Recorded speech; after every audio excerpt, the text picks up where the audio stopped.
В официальной церемонии открытия чемпионата, приуроченного ко Дню памяти жертв Кавказской войны, принял участие заместитель председателя Госкомитета по репатриации Джансух Лазба. Он приветствовал участников и пожелал им успехов в соревнованиях, которые будут проходить в течение 2 дней, 20 и 21 мая. 21 мая мы вспоминаем о жертвах Кавказской войны, День памяти жертв Кавказской войны. Ежегодно уже стало традицией Государственным комитетом по репатриации во взаимодействии с фондом по репатриации.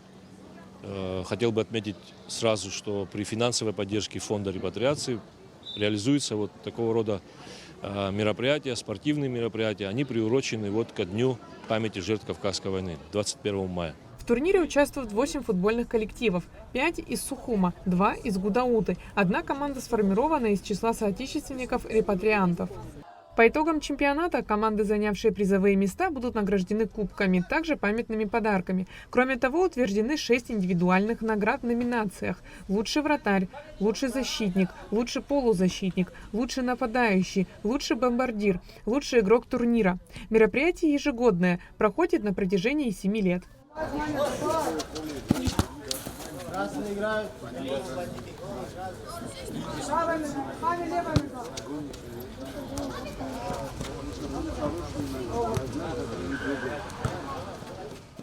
Также ко Дню памяти жертв Кавказской войны был приурочен республиканский легкоатлетический кросс «Большие забеги нартов». В рамках забега предусмотрены дистанции для женщин на 3000 метров и мужчин на 5000 метров. В нем могли принять участие все желающие от 14 лет. Каждый участник настроен на победу, но вместе с этим спортсмены хотят с пользой провести время. Ведь спорт – это не только состязание, но повод поддержать здоровый образ жизни, улучшить свои навыки.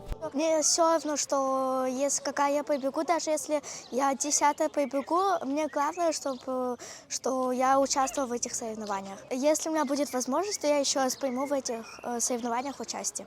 Среди участников спортсмены из Абхазии и Сочи. Старт забега прошел в селе Яштуха, а финишировали бегуны на станции Гума. В кроссе приняли участие около 80 человек.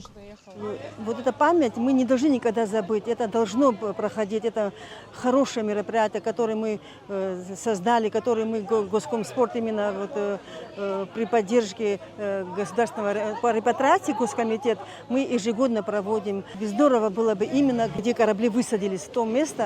Если мы смогли бы организовать в Турции, это было бы хорошо. Планируется или в планах? Это у нас в планах пока. Мы еще должны посоветоваться с репатриацией. Мы обсудить должны немножко пораньше. Вот если на будущий год, если мы задумаем, за полгода раньше мы должны с репатриацией пообщаться, и вот чтобы они там нам организовали, мы отсюда бы наши участвовали бы. Это было бы очень здорово. Первым среди мужчин финишную черту пересек Денис Саманба, а среди женщин – Елена Грановская.